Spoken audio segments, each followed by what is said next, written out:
What's up, guys? Welcome back to Michigan Muckraker. My name's Michelle. Today is December 18th of 2023, and I have been talking about the high-speed rail system that's coming to America for a while now, since I started this channel, really, because it is a part of the Megaregions that they want in place by 2050. And I find this whole thing fascinating. And so I've been looking into it, and with the announcement of the rail system between Las Vegas and LA, I've been looking more into it, and I found from Corey Lynn on corysdigs.com an article that just came out that I need to share with you guys because this person is a very good investigative journalist, and she's put together the information on who exactly owns these high-speed rails and the details of the corruption of the whole thing, the 2050 mega regions and the high-speed rail itself. And again, just like she says in this article that I'm going to get into, I am not against high-speed rail if it was to add to our mobility. But unfortunately, they want to reduce our freedom of movement. They want to eliminate private vehicles, cars, and have us all on public rail systems or buses, and so on and so forth. So that's why I'm against the high-speed rail. If we wanted to add it to our infrastructure, awesome. But replacing freedom of movement is not ever something that I'm for. I'm for actual freedom and free market capitalism. So we're going to jump in. I appreciate you guys joining me this morning. Dragonfly says good morning. Good morning to you. I hope you guys had a wonderful weekend, and try to stay away from the news as much as you can to enjoy your life. But of course, we need to maintain balance and try to understand what's going on as well.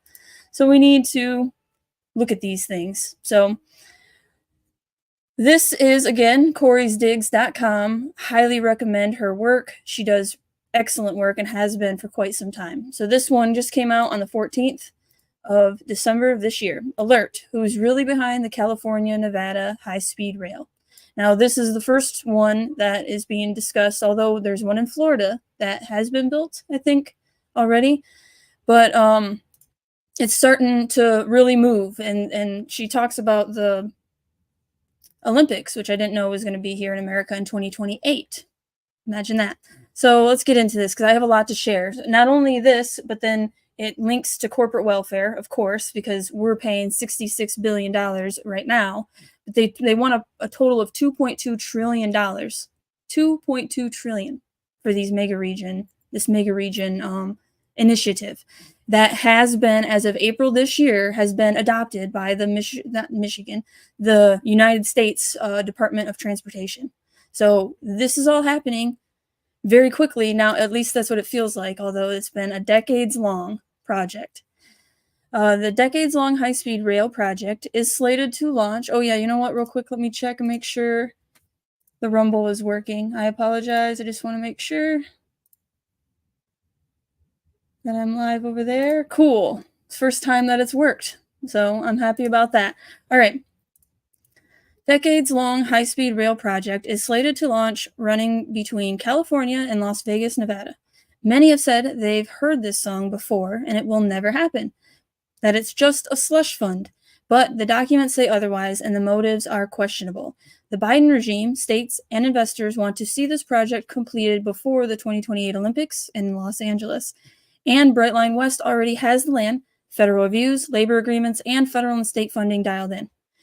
There is a lot of history with this high-speed railway moving in and out of development and investment phases, and the current chain of ownership raises big questions. Now, I've touched on this a little bit. Just a little bit of research leads you to the UAE, which this research is going to lead us to as well. But what she does is go a step farther and links the UAE with China, of course. And we are going to get into the way the Chinese government handles conflict. Like, they are not going to use the same tactics as America, right? So their tactics are economic development. That is economic development. So yeah, she went a step further than I got to, which is awesome. On the surface, it would appear as though Brightline West will be the owner and operator of this railway, with up to 200-mile-per-hour net zero electric trains running between Las Vegas to Rancho Cucamonga and on to LA. However, it's a little more complicated than that, with several twists and turns along the way. When one contemplates the invasion the U.S. is undergoing along the border and everything else on the horizon, one can't help but wonder if a high-speed rail off to the desert is going to come in handy, especially with the operation launch to take place during an election year.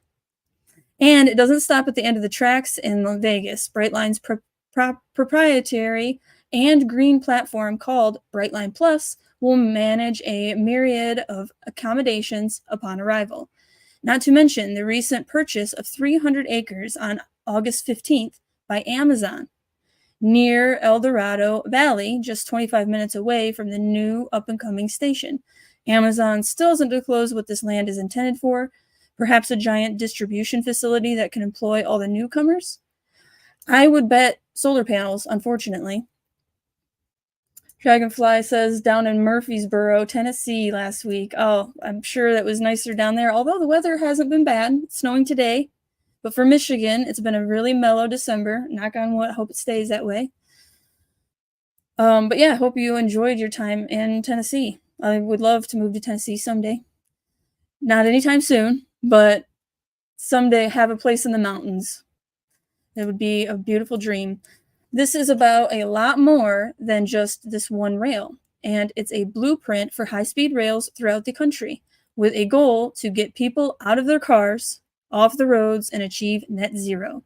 Sure, traveling at high speed sounds wonderful, unless it's to replace one's vehicle and requires a digital ID and high social credit score to climb aboard. Sounds like China, right? It's exactly what they have there. You don't have a high enough social credit score, you're not getting on the high-speed rail. The fact that critical infrastructure in the U.S. has been and is being built and run by and operated by forces outside of the U.S. should raise concerns for everyone, and that's just for starters. There's much more to this story. $66 billion to railways, with $3 billion going to California-Nevada high-speed rail. On November 5th of 2021, Congress passed the Infrastructure Investment and Jobs Act. 2021, wow. Which consisted of $1.2 trillion in nefarious investments. Again, inflation is caused by inflating the money supply, printing more money, well, even though they don't really print anymore, but just adding numbers to the computer, right? The computer screen. So by adding $1.2 trillion more, you are actually further inflating the money supply and devaluing the dollar. That is what inflation is. So yes, there's corruption happening at stores because of monopolies, because of government regulations creating monopolies and barriers to entry for new competitors, right? So because of that, you have the 1 trillion. I lost my train of thought. I hate when that happens. I apologize. When you think about what you're thinking about and analyze that for a minute, and then boom, it's gone, right? And it'll probably come back to me once I'm halfway through this. But I apologize for that. Corey's Digs broke down 2,740 page bill in easy-to-read sections showing where all of these funds are allegedly going. Roads and bridges took first place at $110 billion. There we go. Yes, inflation. Sorry. There is corruption, but inflation, the Inflation Reduction Act, is Orwellian by its name, as everything else that's going on right now. It's like the opposite of what they say. So it's actually inflating the money supply instead of reducing the inflation. That's where I was going with that. Sorry about that little hiccup. Roads and bridges took first place at $110 billion, which I discussed the hydro facilities here in Michigan, and up in the north, the tribes right now are heavily involved in inventorying all of the roads and bridges up in North Michigan, including the UP. So it's happening, I'm sure, in your state as well, and the Native American tribes are involved. On December 8th of 2023, Biden announced the allocation of $3 billion for the high-speed rail from Los Angeles to Las Vegas. But the Brightline is also receiving state funding. Overall, the project is estimated to cost $12 billion. So there's more corporate welfare, right? This is a private company that public funds are going to. So of course, it's not just Michigan that's seeing it, although I do talk a lot about corporate welfare here in Michigan. And that corporate welfare is a byproduct of central planning, which is only a symptom of a disease called pride and hubris, because a certain group of people think that they know better than everybody else and can make decisions for the whole state. And that isn't free market at all, obviously. It's highly controlled, manipulated, central planning market. And that just means that they think they're smarter and they're better than us. They're smarter than us. And they have an obligation, because they're the intelligentsia, to help us even though we don't want it. Because they know better than us. We just don't know what's good for us. That's like the mindset that it takes to be a central planner, to push central planning. It's like, we trust them, they know better than us. If like that's what some people want to say and think, and I completely disagree with that. And again, free market, let the individual decide, because there's so many variables, and only the individual knows all those variables, and they know what's best for them. You have to trust people, though. This whole thing is so anti-human that you shouldn't trust yourself. Trust the science, trust the scientists, trust anybody but yourself, because you are unworthy or whatever, like, which obviously I completely disagree with. I love humanity. I am 100% pro-human. I think that we can do amazing things and we can make this world like heaven on earth if we choose. But right now we're choosing hell on earth. So this all goes back to this very anti-human message, which disturbs me. The White House press release sums it all up, including that Brightline's agreement with the California State and Southern Nevada building trades will ensure that this project is built with good-paying union labor, and the project has reached a separate agreement with rail labor to employ union workers for its ongoing operations and maintenance. Which, yeah, okay, I'm going to keep getting into this because I could talk about unions too and everything that's going on. I think I do have an article to share, so we'll get into that, hopefully. Brightline has already secured the right of way in the median of Interstate 15 in order to build the high-speed tracks. Plus, they have secured the land for the 4 stations and already received a $25 million federal grant back in June for the construction of the 2 stations in California. Private capital and at least $2 billion in tax-exempt private activity bonds would finance the rest. The financial breakdown with the California Infrastructure and Economic Development Bank, underwritten by Morgan Stanley, who's one of those banks that is going to be involved in the Great Taking, I'm sure, to try to steal all the assets from us using the banking collapse. That underwritten by Morgan Stanley can be viewed here. So I, of course, will have all the links in the description. And I'm hoping to build a Substack for the year of 2024, so that way I can put them in a Substack instead of just the description. It might make it easier for people to get the information, see what's up. Brightline also received $500,000 from the Federal Railroad Administration in 2020. Nevada had awarded $200 million of private activity bonds. Biden's Twitter page revealed 3 additional tweets. Okay, we're building the first high-speed rail projects in our nation's history. It's part of an $8.2 billion investment we're making in 10 major passenger rail projects across America. 10. Now, I've heard there's 11 megaregions, but then more recently, the book that came out that the Department of Transportation has used as their blueprint actually has 13 different megaregions, which the book is a little expensive, but I think I'm going to be getting that for Christmas. Because I think the stuff is fascinating. I want to dive into these megaregions. I want to know what's up, what the plan is. We're putting high-speed rail on the fast track. Sorry, I should have finished the quote before I did all that, but anyway, our California-Nevada rail project is expected to carry over 11 million passengers a year and will be 100% powered by renewable energy. And it is going to create 35,000 good-paying jobs, including 10,000 union jobs. That's a quote from Biden. Now, again, this whole renewable energy thing makes me think that Amazon bought up that land for the solar panel or solar farm. They're building one here in Michigan, so they're obviously in the game. But it's possible that they're building a huge warehouse too. Who knows?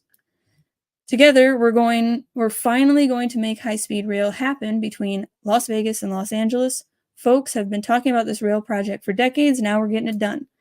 And then on December 9th, he tweeted, "My administration is delivering $66 billion in passenger rail from the bipartisan infrastructure law. That's the biggest investment since the creation of Amtrak." The chain of ownership does not originate in the US.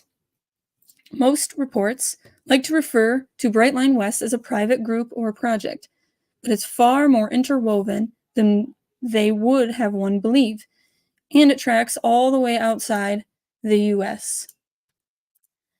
Originally, the project was started by Desert Express in 2005 through this DX LLC, which later changed its name to Express West in 2012. Struggling to bring several railway projects to life in September 2015, they went into a joint venture with China Railway International USA, which is a group of Chinese rail companies.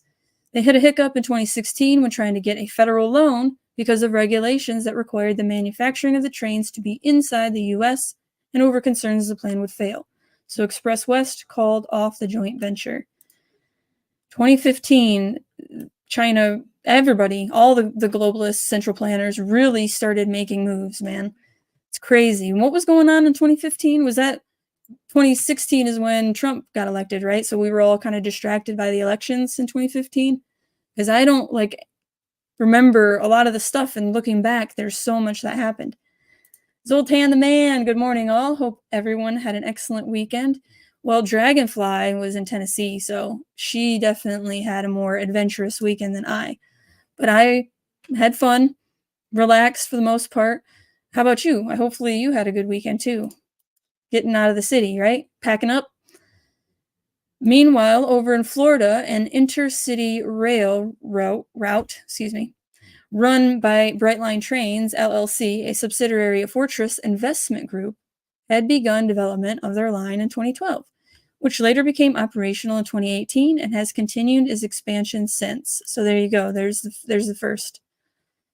Brightline was originally a subsidiary of Florida East Coast Industries, which was acquired by Fortress Investment Group in 2007. Brightline is the only privately owned and operated passenger railroad in the US. And yet, they're the ones getting the money. Another public-private partnership, which is just fascism by a new name. That's what it is. When you see P3, public-private partnerships, think fascism. Because that's what it is. Good morning. With a question mark? I mean, yeah. Good morning. And Zoltan the man started packing, and it's my final week here in GR. Good for you. Congratulations. Getting out of the city just in time. It's a crazy time to be moving, though, around Christmas, so I hope all your moving goes smoothly. So the same year, let's see, quick side note, Brightline struck a licensing agreement with Richard Branson's Virgin Enterprises in 2018 to rebrand as Virgin Trains USA. Excuse me. But Brightline later pulled out, arguing that Virgin had ceased to constitute a brand of international high repute, largely because of matters related to the pandemic. Likely referencing when Virgin Atlantic was seeking financial support from the British government when travel was grounded. Richard Branson sued Brightline Holdings and won his case in October of this year. He is seeking $246 million in damages. Wow. The same year, Brightline launched in Florida. On September 18th, 2018, Fortress Investment Group announced they were acquiring Express West under Brightline Holdings, LLC, to develop the new federally approved rail system connecting Southern California and Las Vegas, Nevada, rebranding it as Brightline West. Let's back up for a second. Was it federally approved after Express West had long struggled with getting federal funding and approval?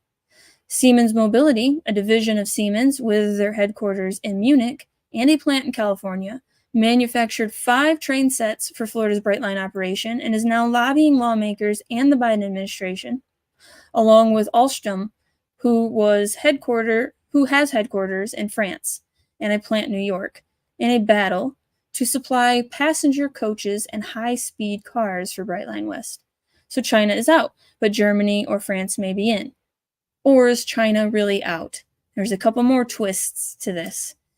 Let's back up a little further. Just 1 year prior to all of this coming to a head in 2018 with the launch of Brightline in Florida and the acquisition of now Brightline West, SoftBank Group Corp, headquartered in Tokyo, had acquired Fortress Investment Group, the parent company to Brightline Holdings, LLC.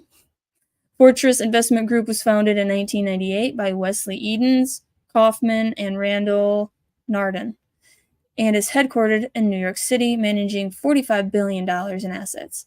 They went public on the New York Stock Exchange in 2007. SoftBank Group acquired them for $3.3 billion in cash on December 27th of 2017. These investment companies and hedge funds and stuff and all this money, it's all just centralizing everything, centralizing the money and the power.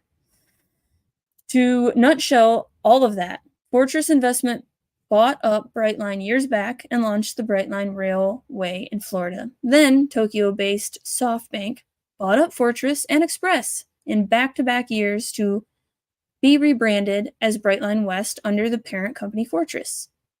Brightline West was to be the West Coast Rail going from Southern California to Las Vegas, and they moved full steam ahead to make it happen, but it took some time.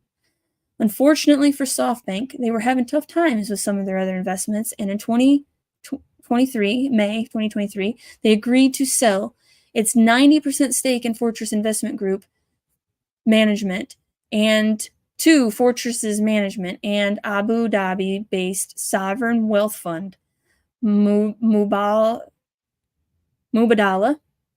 Investment Company. It is a state-owned holding company established in 2017 with the International Petroleum Investment Company and then named Mubadala Development Company merged.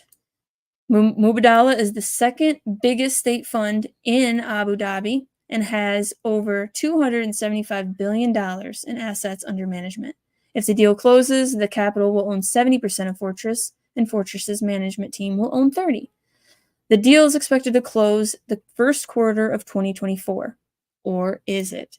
Which brings us back to China.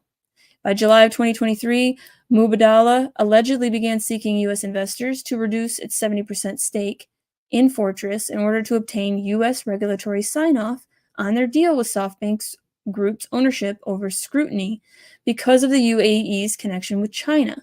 However, back in 2019, the Committee of Foreign Investment in the United States, CFIUS, had signed off on Mubadala's 10% stake in Fortress. They are now seeking approval for another 60% stake. So they're going through the CFIUS, which that whole process is corrupt, of course, in and of itself. It's, in my opinion, just theater to make it look like they're doing something, but they're not. And if Goshen goes through, which I doubt it will now, especially, but if it did go through, it's just more proof that they don't care about national security. Again, they know how China operates. Of course, anybody that studies geopolitics knows they don't go to war traditionally. They think that's a failure. If you read The Art of War, it is a failure to actually go head-to-head with another state. It's much better to covertly or secretly take over a country. And doing that through economic development is how they've decided to do it. CFIUS review over UAE and China connections for Fortress purchase. So I'm not going to read all that. Unfortunately, CFIUS doesn't make the details of these reviews public. CFIUS is an interagency committee that is chaired by the U.S. Secretary Janet Yellen, along with representatives from Biden's cabinet. If you don't know, Janet Yellen was in charge of the Fed, which is, there's nothing federal and there's no reserves about the Federal Reserve banking system. It is privately owned.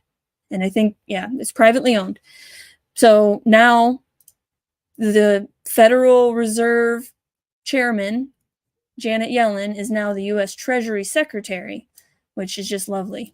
Consistent with law and practice, CFIUS does not publicly comment on transactions that it may or may not be reviewing, the Treasury spokesperson said. After Biden rolled out the red carpet for China's President Xi Jinping in November, along with Biden's longtime ties with the corrupt Chinese Communist Party leadership, it's hard for people to believe that the Biden's regime is overly concerned about U.S. national security when it comes to China, or the border, or much of anything else in between his naps. That's very true. As of April 2023, it was alleged that China resumed building a military base in the UAE that was previously halted due to U.S. concerns. Which, by the way, we have a base there, and of course, a base in Qatar, and Kuwait, and pretty much a base in every country because we like to spread democracy. That's why. While this review has been taking place, the Mubadala just opened an office in Beijing in September. Their team of 10 are focused on direct investments and fund investments in the country, according to the Reuters report. Their portfolio in China includes Xing, Hasten Biopharmaceuticals, and JD Industrials. Mubadala had been working with China for a few years, but the pandemic restrictions delayed their office from opening.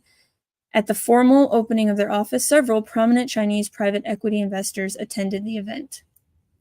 On December 7th, Mubadala's CEO, Murbarak, said that they will be shifting toward Asia, but that the U.S. will remain, I think, an unbelievably attractive market and a key market for us.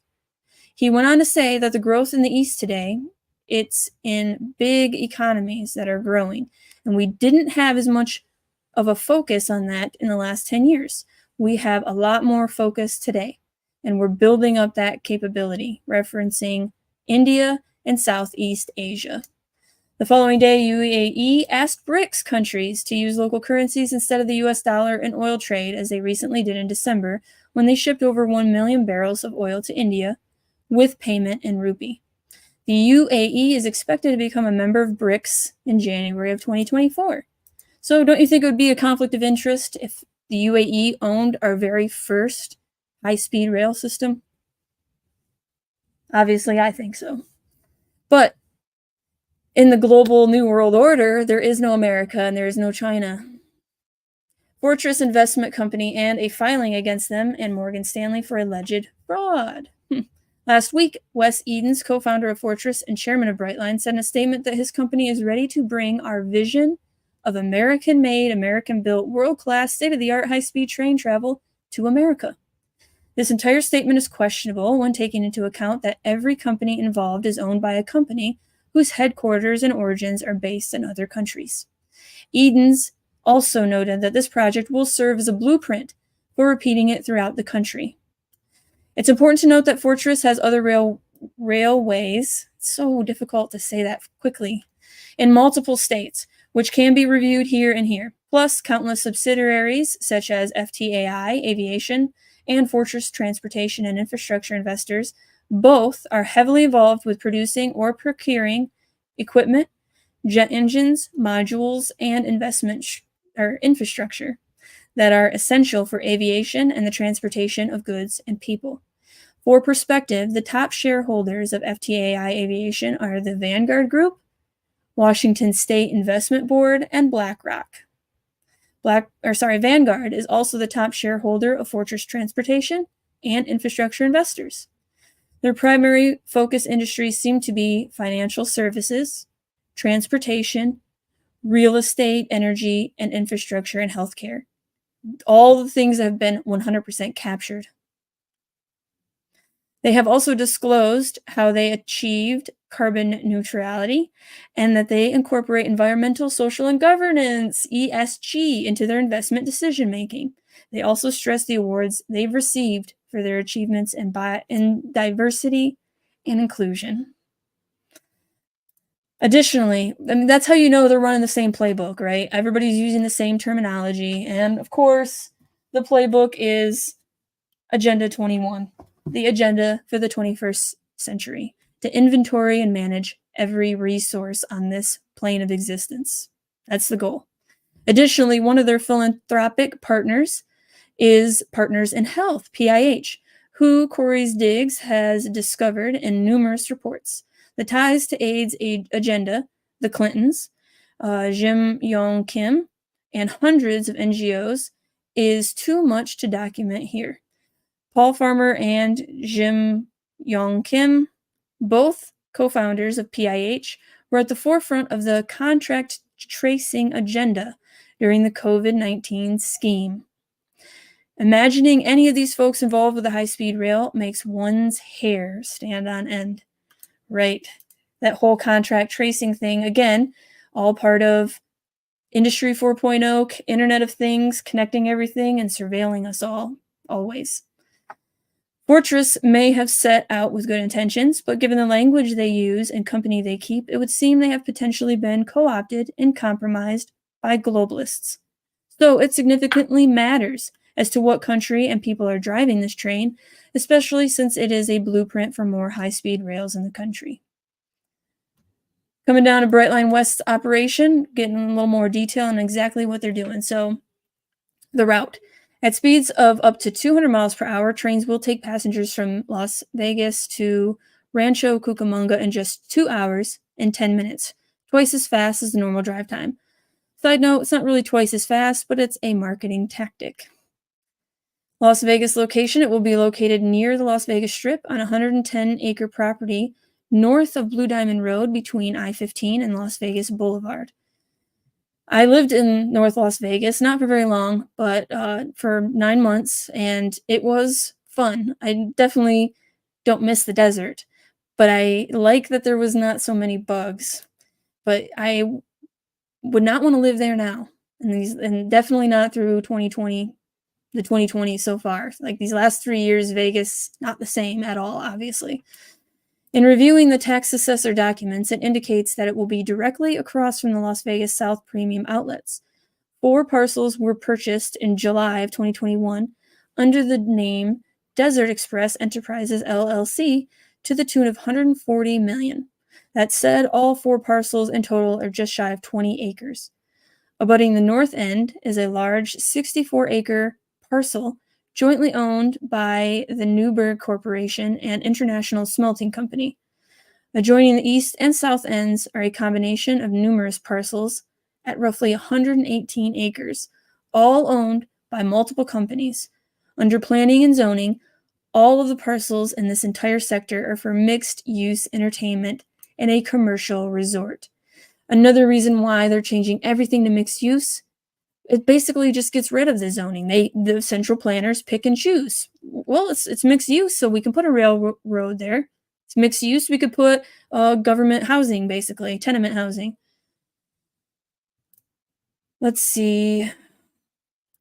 On October 4th, 2022, all the parcels were secured. Okay, I'm not going to read all of those. Again, link will be in the description if you want to investigate yourself any of these holdings. Brightline West's $12 billion investment will support over 10,000 union jobs during construction and about 900 permanent union jobs. Yeah, right, again, with the promises. In partnership with Southern Nevada and California Building Trades, we are committing our contractors to enter into project agreements.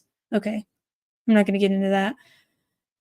Brightline's Executive Vice President of Development and Infrastructure Construction, Les Snyder, was formerly president of SMB USA, which is a U.S. subsidiary of Israel's largest construction, real estate development, and energy investment company.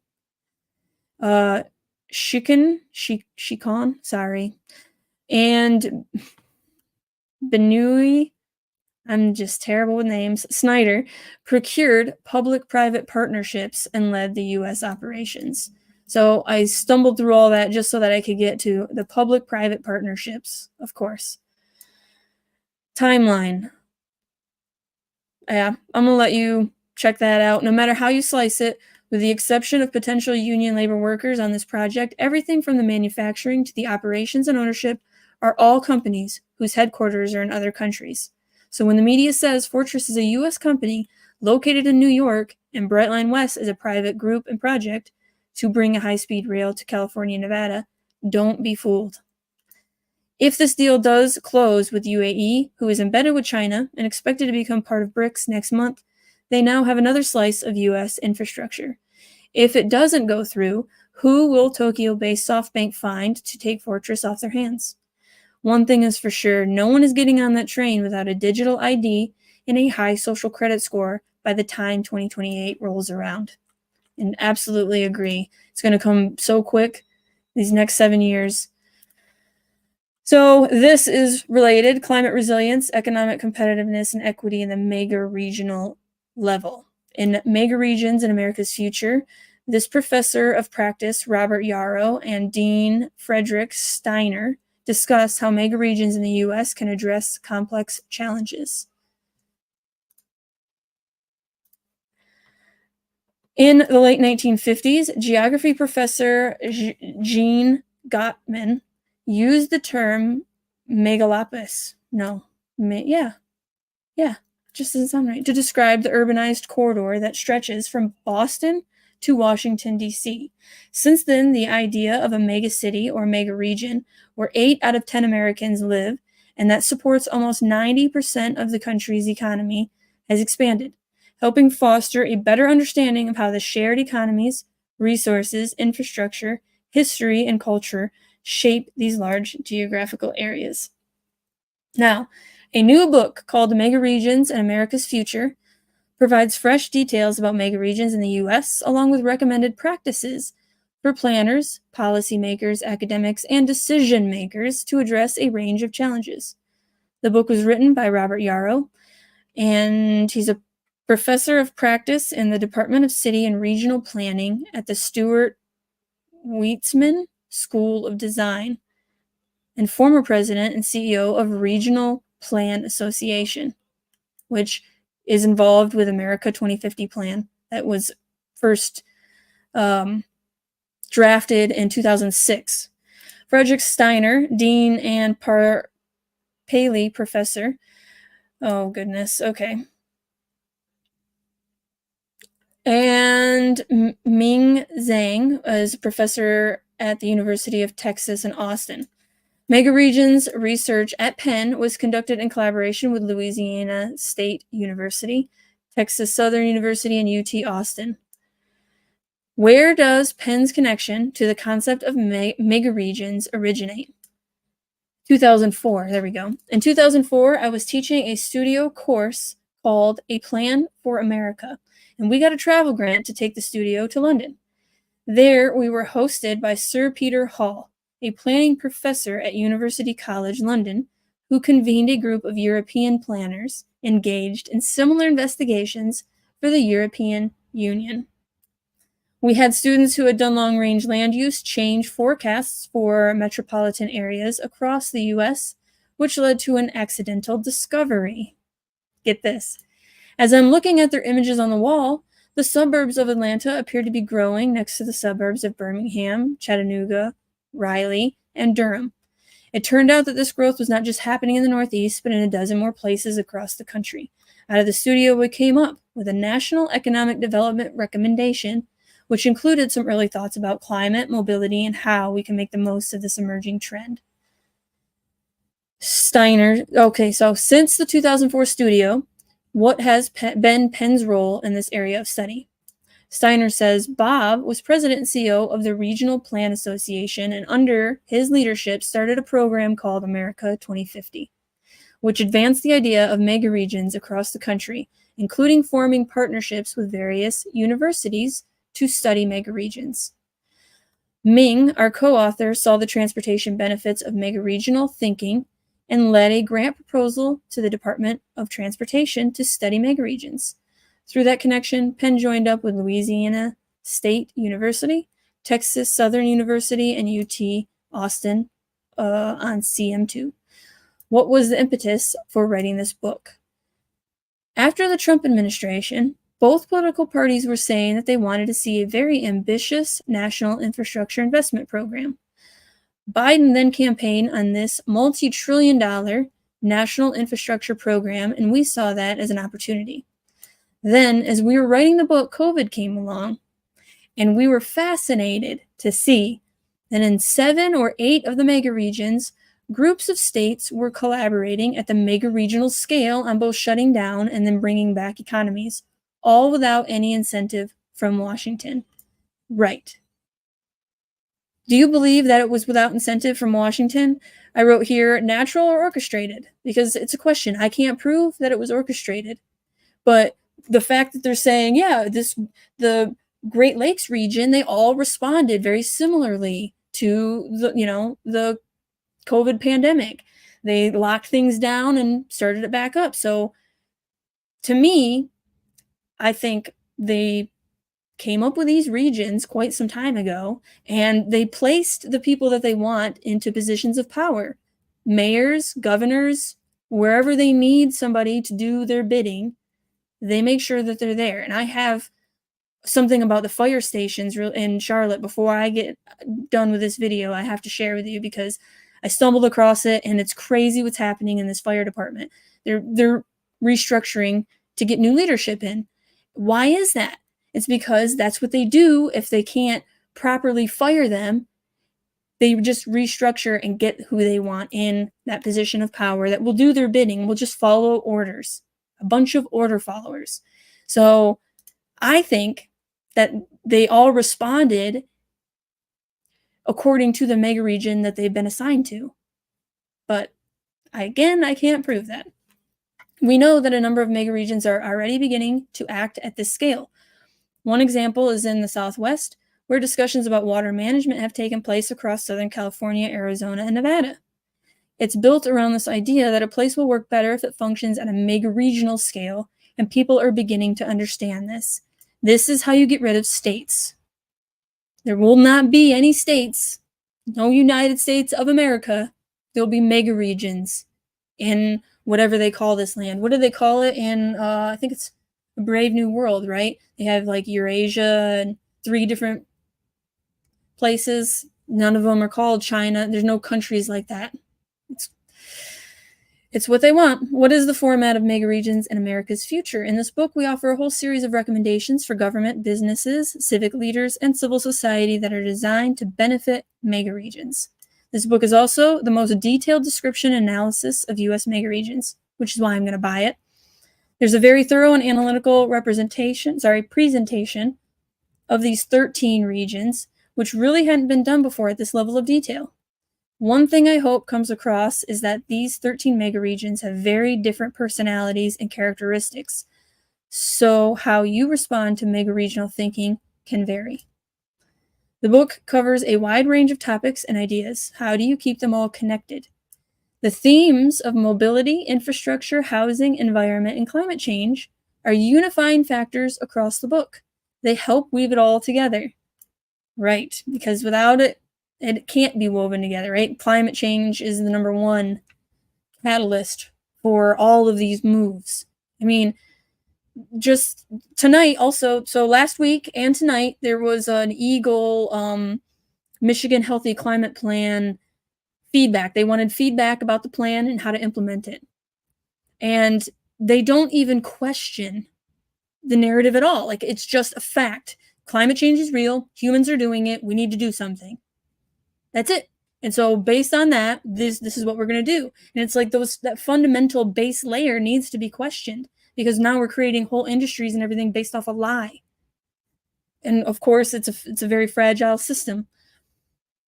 But yet they're making it work. Yarrow says, one recurring theme is that we knew that racial, social, and economic divisions were growing wider across the country and in the megaregions. In this book, we analyze the extent to which that trend has deepened over the time for each of the 13 megaregions. Steiner says, and in the areas of mobility, housing, and climate change, for example, the most vulnerable people are the poor and the elderly. Because of that, equity is another thread that runs through the book. Yes, unfortunately, all their policies, though, are making us all poor. That's what's going to happen, except for the very, very few that own everything. Did anything surprise you while writing Megaregions and America's Future? What was interesting, and I think unexpected, was how many of the ideas were being debated and discussed, and in some cases enacted as we were writing.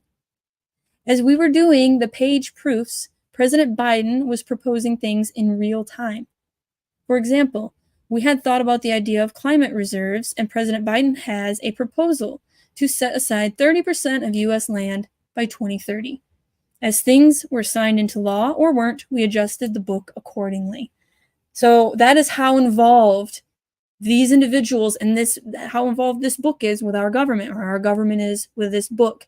Again, it is a blueprint. It's a plan for the mega regions. And yeah, I'm definitely picking it up ASAP. Yarrow says the proposed $2.2 trillion investment was later whittled down to $550 billion in new funding. So it's not the transformational investment we called for.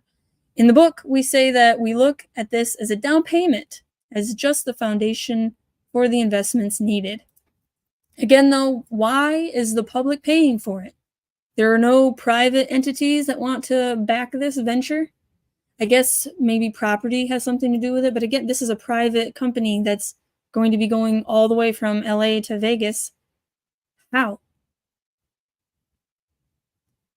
We didn't anticipate the new focus on national defense due to the Ukraine war. The book makes clear statement that it takes a threat like the climate emergency or a national security challenge to get this country to do big things. When I read that, it's like, yeah, the fact that they're putting both of those together is exactly what this book says, the report from Iron Mountain and the possibility and desirability of peace. I know I talk about this all the time, but war is being replaced. Once again, I know I've said it so many times, but if a new world order, we can't be warring against each other, but there has to be a replacement for war. That's what this book says. And so right now we have national security challenge. That's war, but climate emergency will replace it. And same thing with the space program. And now we have the Space Force, which I'm going to be talking about space once again on Wednesday. This time I want to talk about a lot of Elon Musk, his satellites, Starlink, and the Space Force. But anyway, it's all connected. And when they say this, it's like, are people listening? The fact that to make moves, there has to be some kind of emergency, a climate emergency or a national security challenge. And so they think this, and so they have an incentive to create either a national security challenge or they did create a climate emergency. Several times in American history, presidents have done that. The most recent was Dwight Eisenhower convening the Clay Committee, which took place at the height of the Cold War to develop the National Interstate and Defense Highways Act of 1956. Eisenhower, I've been looking into him because of the space stuff. Did you guys know that in 1952, he went to Edwards Air Force Base and met with an alien or a demon?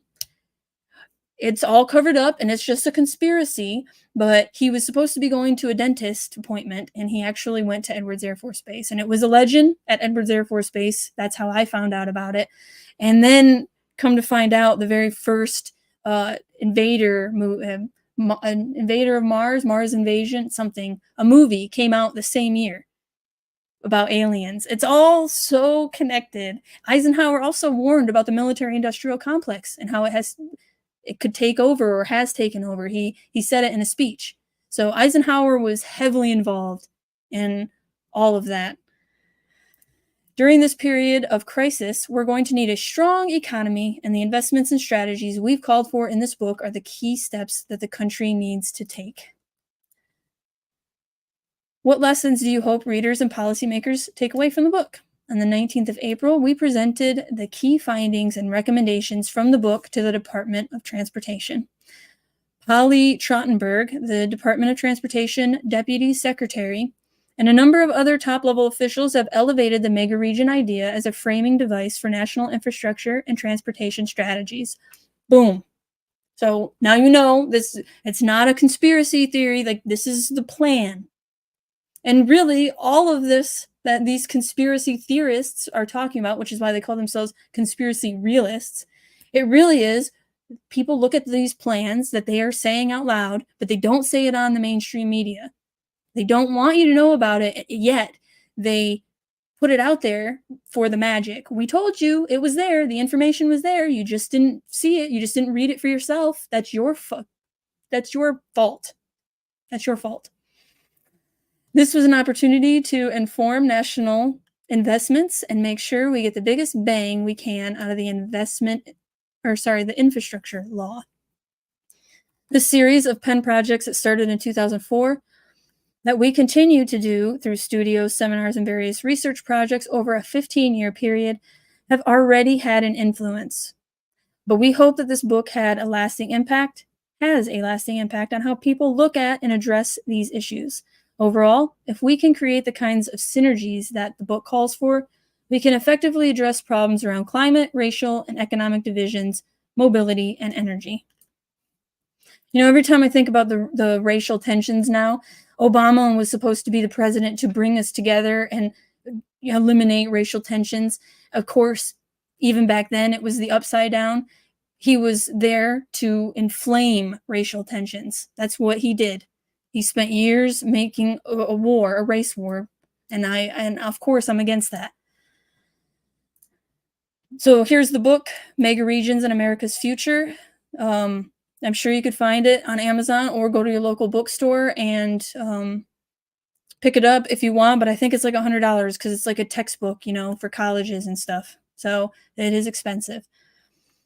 Let's jump in real quick. Why you should never believe corporate welfare promises, because this also, of course, relates to this huge project. They say that it's going to hire this many people, and they're lying. Michigan seems to be ending 2023 the way it began, with surprise news about Ford Motor Company's $1.7 billion taxpayer-subsidized deal to build an electric vehicle battery plant in Marshall. In February, the head of the local development authority predicted the plant would directly employ 2,500 people. In late November, Ford announced a scaled-down version that would employ 1,700 instead. That's a 32% reduction just in the number of promised jobs, not even the jobs that may ultimately exist. Now, there are several articles out there. GM also are firing people, and it's because of those strikes. That's what they're saying. And the reason is, again, we have monopolies. And so because we have monopolies, the companies that own everything have a lot of power. And so they have dictated that there's only 10 resources, let's say, that they can give to their people. And the 90% of the other resources they're going to keep because they have no competition. So they don't have any punishment available that we can provide with our wallet, really. God, again, going off on a tangent. So the strikes, there are 10 resources. The people that are working right now, everybody gets one resource. Well, now you are demanding you want 20 resources. And I'm not saying that that's wrong. Obviously, I do not think that people are getting paid enough. The wages have been stagnant. There's so many issues. I completely understand that. But government regulations is not the way. And unfortunately, strikes are not going to help at all either because they have no power. So now those 10 people and those 10 resources, the new contract, they're not getting 20 resources. They're still just 10. So now 5 people just lost their job, and these 5 people get double the resources. That's the problem. The company isn't going to go from giving 10 resources to their 10 employees to giving 20 resources to their 10 employees. It doesn't happen. They don't have to do that because of monopolies in government. Now, those 10 people are going to get 10 resources, but no, 5 people are going to get the 10 resources. So they did double, but only for 5 people. I hope I'm making sense, but this is why the strikes unfortunately backfired by design. The Ford case is more evidence that Lansing politicians and state officials should not be in corporate handout business. They have no special ability to predict which of their corporate supplicants will flourish or fail. Lawmakers buy positive headlines for themselves at great cost to Michigan taxpayers, even selling the alleged future benefits under the facade of science. The track record of state and local subsidies to corporations is abysmal, and it should outrage voters and taxpayers alike. The Ford deal was trumpeted in a cliched fashion. Politicians and corporate leaders held a press event to announce the project, and a statement from the MEDC bragged that the plant would create 2,500 jobs. Governor Whitmer called it a generational investment, whatever that means. That same thing with Goshen, a generational regional opportunity. Screw you and your big words. The agency declared that the project had a jobs multiplier of precisely 4.38, meaning that every job added directly at the Marshall plant would lead to 3.38 jobs being created elsewhere in Michigan. Development Corporation officials were very confident about this, that the multiplier was not, for instance, 4.37 or 4.39, because their computers told them so. But as we know here, garbage in, garbage out. You can easily manipulate the outcome by whatever data you put in. And that's why you can't trust that kind of stuff. State officials use a software model called REMI from the consultancy Regional Economic Modeling to make forecasts like these. While it has its legitimate uses, REMI does not have magical powers. The reliability of its output is only as good as the quality of data being fed into it, of course. In this case, the old programmer's adage was precisely true. If garbage goes in, garbage comes out. Wow, I didn't even read that. It was completely, didn't know it was going to be in here, but obviously I've heard that for a long time now. Garbage in, garbage out. You can't trust these modeling systems because it really depends on who's putting the information in. If they're corrupt, then the data's corrupt from the get-go. Same thing with AI. It's a program. It will never be sentient. The MEDC's precise multiplier is based on a bunch of assumptions. Can state officials produce accurate assumptions? Ford bigwigs couldn't accurately foretell in February what the company would be doing 9 months later. At the beginning of the year, Ford said it would create 2,500 new jobs to manufacture batteries.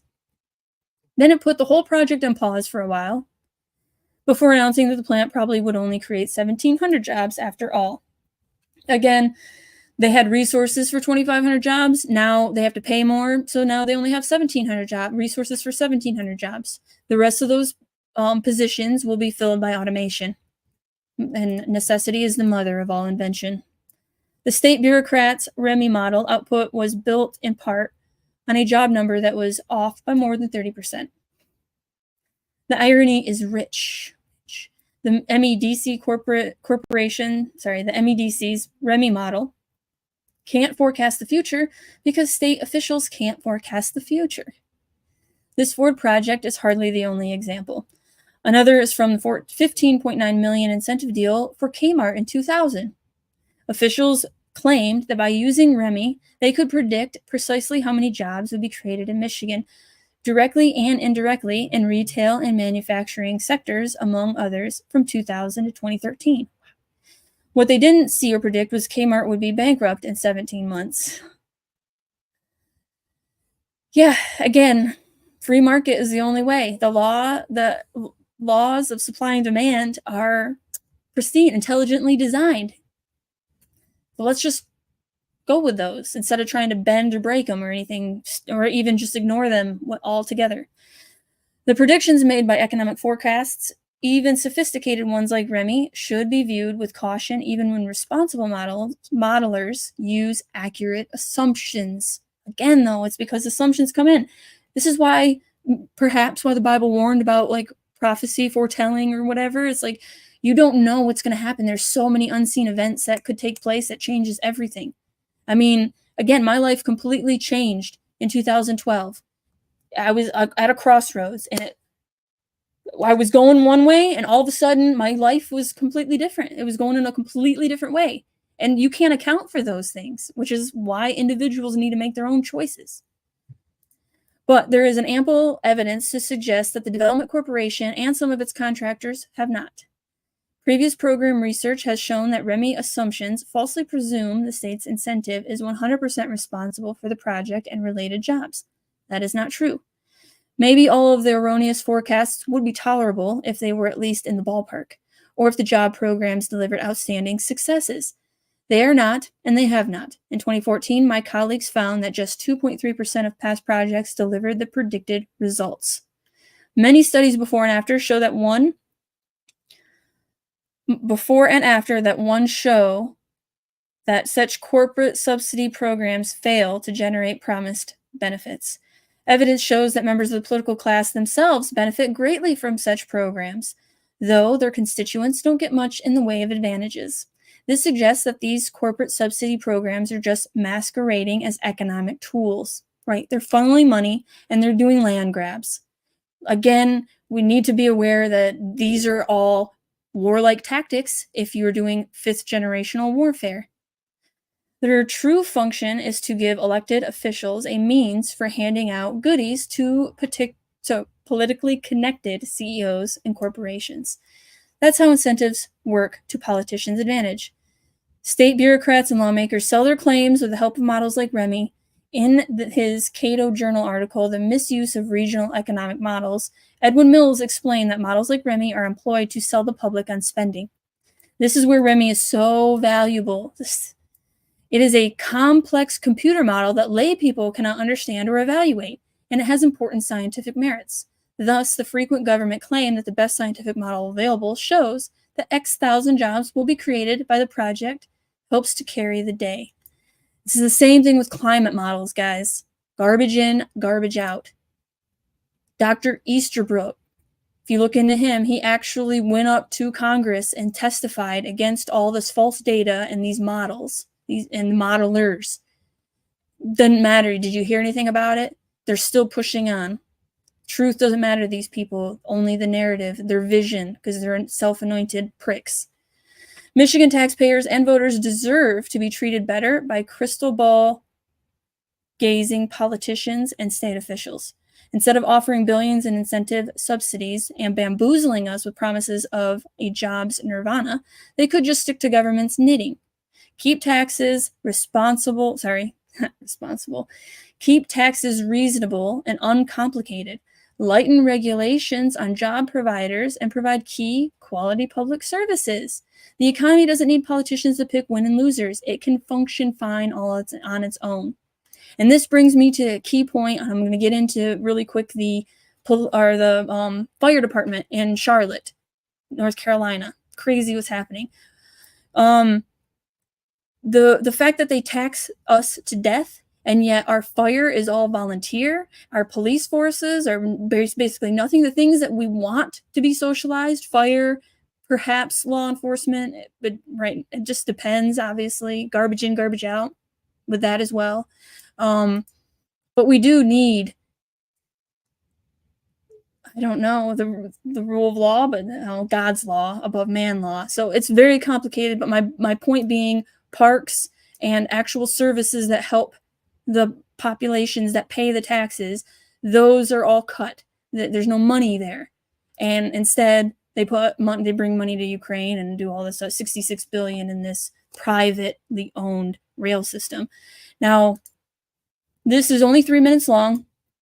It says a lot. Demand an answer. Amid mass former Stanley Town officials say little. So 28 firefighters resigned. They're all volunteer. They resigned because of leadership change that was out of the blue, which makes me worried about Charlotte, North Carolina, by the way. Are they going to be the next Maui?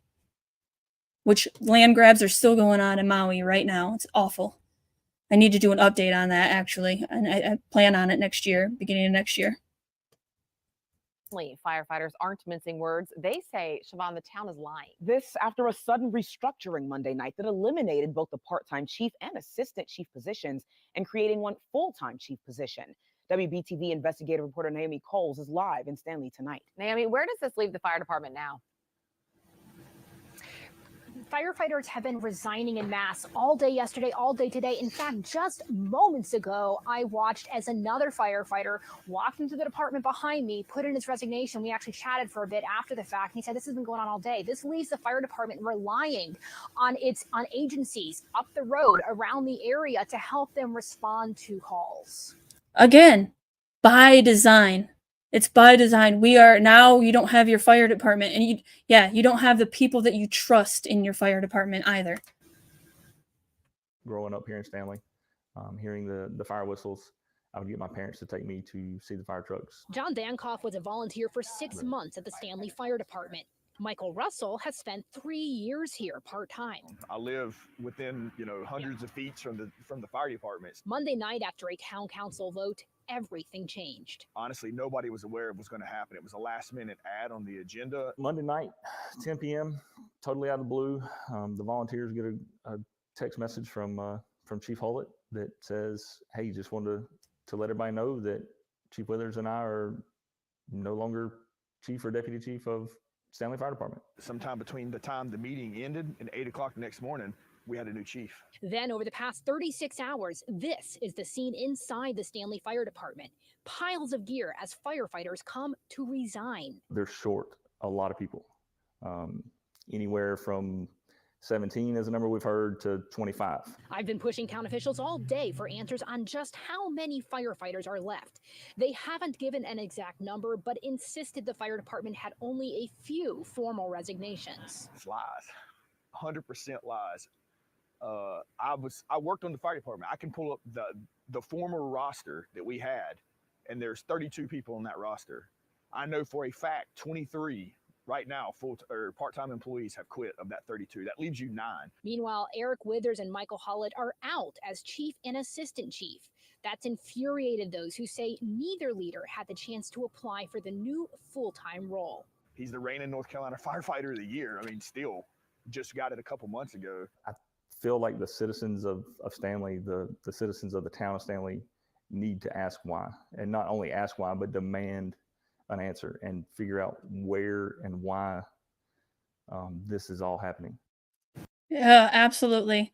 I mean, think about that. The firefighter of the year. People love this chief. And then overnight, he's gone and his number 2 is gone and there's a new chief. This is why we need to pay attention to what's going on in Charlotte, North Carolina, and watch out for any crazy stuff going on over there, because why would this township do that? Is the township captured?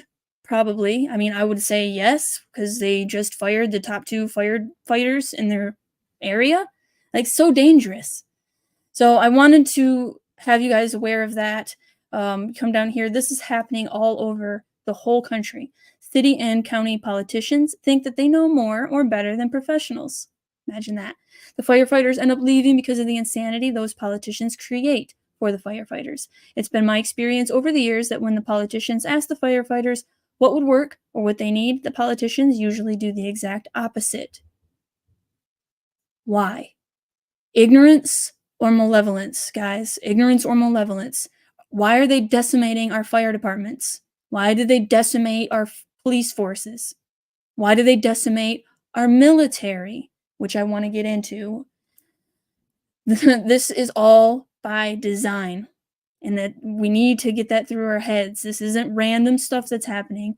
This is the controlled demolition, like the Twin Towers, okay? Controlled demolition. I am a fire chief in Alabama, and I can tell you from experience that these guys quit because of corruption, plain and simple. The town next to my fire department did the same thing, and 3/4 of the dedicated people I've had the pleasure working with walked out their door and joined my department. The people of Stanley need to demand a full and detailed explanation with enough public pressure to administration. That's the thing. We do need public pressure. We need to be more accountable for our townships, obviously, because the townships are in charge of fire. And we need to demand more money. More of our money goes to fire. The fact that it's all volunteer is so dangerous for obvious reasons. This is a very important role in our society. It should not be volunteer basis only. Jumping over here, I'm not going to get into this entire article, but General Motors laying off more than 1,300 Michigan workers. And of course, it's because of the strikes. Added this month to the Lake Orion layoffs list were 34 battery and subsystem operators, now part of the United Auto Workers collective bargaining agreement negotiated after the UAW strike that began in September and ended in late October. The company has to identify structural changes to the workforce at the Orion subsystem facility because of the union and contract developments. So they're saying it plain and simple. Good morning, by the way, Baron, and you're darn right, it's all by design. The sooner we put a stop to the enemies within, the better off we're all going to be. I agree. Obviously, township level is where you got to go. Anywhere higher than that, no one will listen to you. And even at the township level, it's captured because the whole United Nations Agenda 21 is think globally, act locally. And they've done that since 92, at least, when this blueprint was actually printed and started, the implementation process begun. Now, the planning for that started in the 60s, but I digress. I wanted to show you these two things really quick just to give a friendly reminder on why we do it. And imagine being in this car. You know what? Actually, I don't even. I have a friend of mine that had a brand new Ford Bronco. I think it was the four-door version, I think. And it started smoking. She had probably 30 seconds, maybe, to get out and run away before it blew up. Like she's lucky she's alive. It literally blew up just like that. So this is this by design too? I mean, if you think about Chinese batteries, they don't do warfare the same way. Obviously, I can't prove that it's by design that they blow up like this, but if you are at war with somebody, what do? You know? Here's another one. Right after catching fire overnight. Happened about 2:30 this morning near Greenbrier Lane and Imperial Highway in La Habra. Both cars were parked in the driveway of a home. It appears one of the vehicles was plugged up and charging. The flames did not spread to the garage or the home. Police tell us there are no signs of foul play. No one was injured. The cause is under investigation. Right. Foul play. There's no cause for foul play. Right. This while Whitmer gives $25 million rebate plan that favors EVs and new cars. Rebates are higher for vehicles made by UAW members. Used cars are excluded. Governor Whitmer this week announced $25 million rebate plan for car buyers. She'll seek the rebate in Michigan's 2025 budget and will tout the plan in her 2024 State of the State address. The rebates will range between $1,000 for a new gas-powered vehicle and $2,500 for a new electric vehicle produced in a UAW facility. Gas vehicles made by union workers get a $1,500 rebate, while EVs produced by non-union shops get a $2,000 rebate. The rebate plan will boost new electric hybrid and traditional combustion vehicle sales in Michigan after the United Auto Workers and Big Three reached a new contract, Whitmer said in her announcement. Lieutenant Governor Garland Gilchrist II, a young global leader of 2022, said the rebates would cement Michigan as the best place to build a bright future. Cliff, I don't even know. A president of Michigan Automobile Dealers Association thanked Whitmer for favoring new vehicles. The announcement notes that 7,500 federal rebates are still available for most EV purchases, bringing the total maximum rebate between state and federal governments to $10,000 per vehicle. There's the carrot. The stick is coming, but the carrot is there, and that is why somebody I know that owns a business bought EV vehicle for their employee because huge incentives, even though dangerous, and there's 6 cameras in a Tesla at the bare minimum, 6. So you want to know everything that's going on in somebody's vehicle, you put 6 cameras in their car. Baron says, I like my battery tool just fine. Battery-powered flashlight and radios are cool, but a battery-powered vehicle, no effing way. Absolutely. Small scale, it can work. But you think about even blowing leaves, a leaf blower, which I guess that's going to be banned here soon anyway. But you can't blow leaves with an electric blower and actually get somewhere.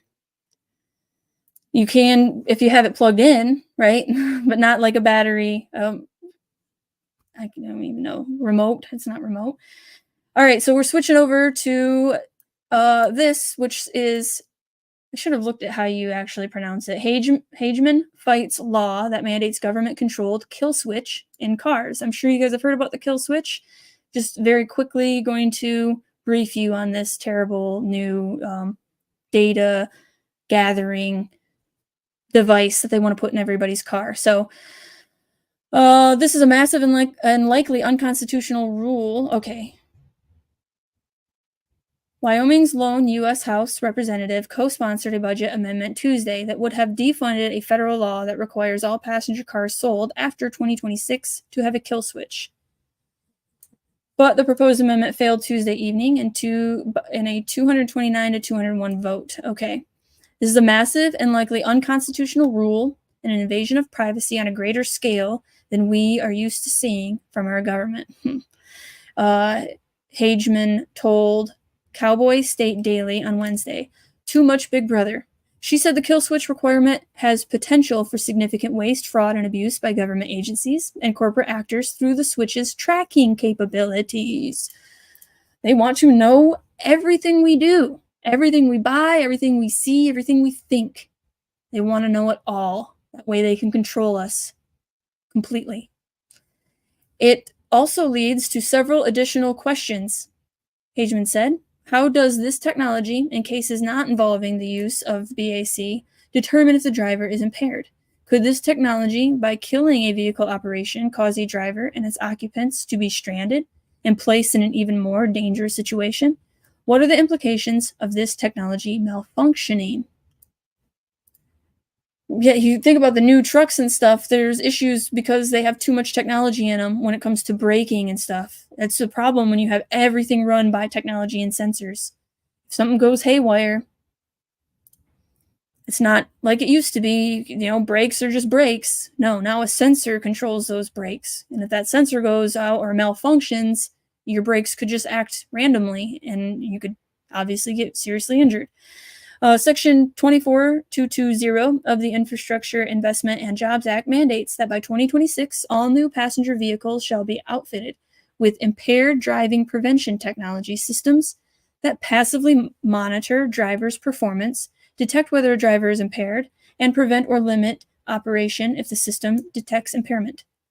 Alternatively, the system can be outfitted to detect the driver's blood alcohol concentration and shut down the vehicle if the driver is over the legal limit. The debate on the House floor Tuesday boiled down to Constitution's guarantee of privacy versus Americans' concerns over drunk driving. As always, freedom or safety, guys, freedom or safety. The amendment's author, Rep. Macy of Kentucky, called it incredible that he even had to offer the amendment.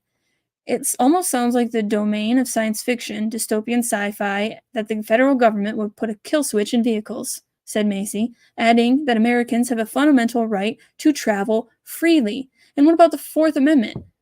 The right to search and seizure, like to be free of search and seizure unless you commit a crime. That's what I'm trying to commit. Macy also pointed to unknowns with the upcoming technology, asking if it would use cameras.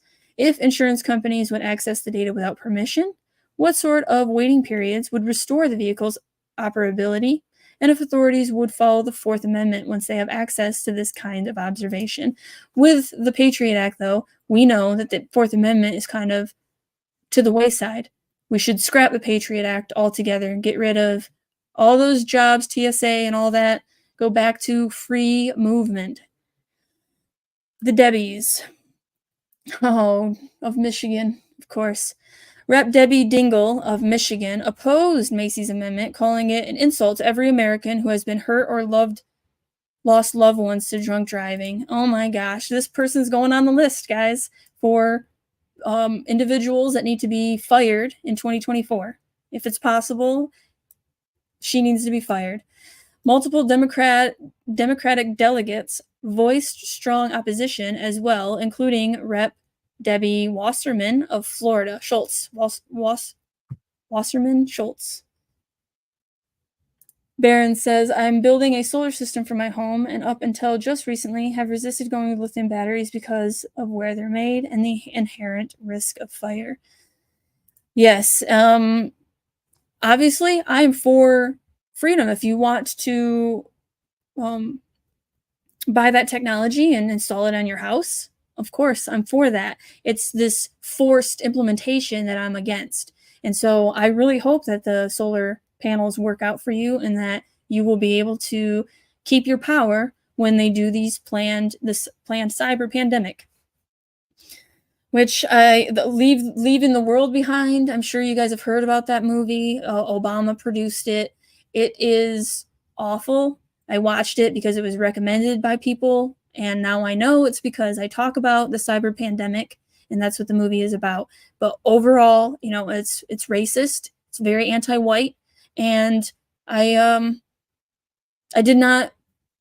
There's a lot of things in the movie I could break down, and maybe if you guys are interested, I could do that in the future. But I don't recommend it except for like just if you want to see what predictive programming looks like, or maybe even implanting a seed for us to manifest it ourselves. I'm not really sure why they do the things they do, besides maybe they have to tell us. But it was insulting in several ways. I did not like the movie, but I watched it, and I don't know why I went on that tangent, but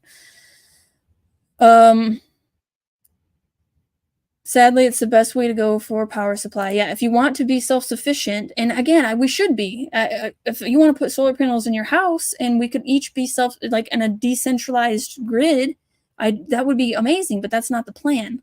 That's what I have a problem with. You know, will you be able to use your solar panels and to power your home with those solar panels? That's the question. You know, with the central planners, will they allow it? Passive drunk driving technology is a vital tool in safeguarding our loved ones and other innocent people on our roads, said Wasserman Schultz. She pointed to the 31% increase in drunk driving crashes between 2019 and 2021 in Florida and the 190 fatalities in 2021 in Kentucky. I heard that a report has come out that 17 million people have died so far because of the thing that happened in these last couple of years. So do they really care about 190 fatalities? I mean, do they really care about us? They want the population to be 500 million. On the Georgia Guidestones, it says it. It said it. They blew up. Who knows who did it? But do you really think that they care when they believe that there are a finite amount of resources and that there's overpopulation, the Malthusian theory of population? They believe these things. They don't want more than 1 billion. But yet you think that they care about the fatalities of a drunk driver. It is just an excuse, and everybody needs to understand this. They don't care about our safety. They care about the data. They want to control us. You don't have a right to engage in potentially fatal behavior, said Wasserman Schultz. The rep from Illinois, another terrible state, Shakowski, also unleashed statistics saying 10,000 people every year die from drunk driving crashes, 17,000 people a year. You are going to create a surveillance state to save 10,000 people a year. I just don't believe that. Don't believe it. I obviously care about those 10,000 people. Of course, I do not think that a kill switch is how you stop it, though. The only way to change the world is for people to change their hearts and minds. Like, each individual needs to make a conscious effort. That's another thing with that movie. The main character was totally a Karen, Julia Roberts. Totally a Karen in that movie, and she just kept saying she hates people. And you know, to me, that is a reflection of you hating yourself. You hating humanity. That's another thing. That movie was so human-hating. The ultimate message was humans suck. We're a disease. We're awful. And I hate that message. It's awful. It's an awful message, and it's a lie. And it's Satan's message, and that's where I stand with it. So her saying, I hate people, and having that's a reflection of your own soul. When you see nothing but ugly in everybody else, it's because that's what you're focusing on. It's your mind. You are in control of what you want to dip into, right? There's an infinite pool, and you can dip into evil and terrible ideas and pride and shame and sin, and you can dip into all of that and program your mind to take from that infinite pool of information that section of the pool, the deep, dark stuff, if that's what you want. You can train your mind to do that. Or you can train your mind the opposite, to be positive, have faith, love thy neighbor, be good to people. It's all about repetitive action. You know, the mind science has been a huge thing in the last 10 years for the public, the general public, but it has been for a long time for the government. The government has figured out how to use psychological warfare. Again, the 60s, crazy time. So that's just to give you an idea of what they're doing with that. Now we're going to switch gears a little bit. It is absolutely all connected, of course. Are hordes of military-aged Chinese men being brought into the U.S. as an attempt to destabilize our society? I have a half hour, and I have so much to get into. I'm going to try. Over the past couple of years, vast numbers of illegal immigrants from China have been pouring over our southern border. Most of them are military-age men. So why has there been such a dramatic spike? And some sort of coordinated effort going on that we don't know about? In this article, I'm going to try to make some connections. Taken on their own, some of the stories that I have to share with you may not seem that significant. But when you step back and take a look at the bigger picture, it becomes clear that something very unusual is happening. Could it be possible that hordes of military-aged Chinese men are being brought into this country in an attempt to destabilize our nation? Now, I will get into more details on that. I wanted to share this. This is The Art of War, and The Art of War, of course, is an ancient Chinese military strategy, basically. I don't know if yes, okay, right there, military strategy. So something exceptional about The Art of War is the extent to which it's devoted methodically, avoiding battle altogether. War isn't something to be entered rashly or for petty reasons. A sovereign should not start a war out of anger, nor should a general give battle out of rage. While anger can revert to happiness and rage to delight, a nation that has been destroyed cannot be restored, nor can the dead be brought back to life. Nor is war's dominant purpose to cause physical destruction to an enemy. Instead, the pinnacle of military skill is to conquer one's opponent strategically by penetrating his alliances, rattling his plans, and coercing him diplomatically, without ever resorting to armed combat. Why destroy, Sun Tzu poses, when you can win by stealth and cunning? To subdue the enemy's forces without fighting is the summit of skill. They absolutely believe this to this day, and of course, why not? That the United Nations is following the same playbook. I highly recommend The Art of War, so that you have it in your library, because again, it has some strategies in it. You know, if the birds are a certain way, what that means about where the army is, and so it might be beneficial if we are invaded.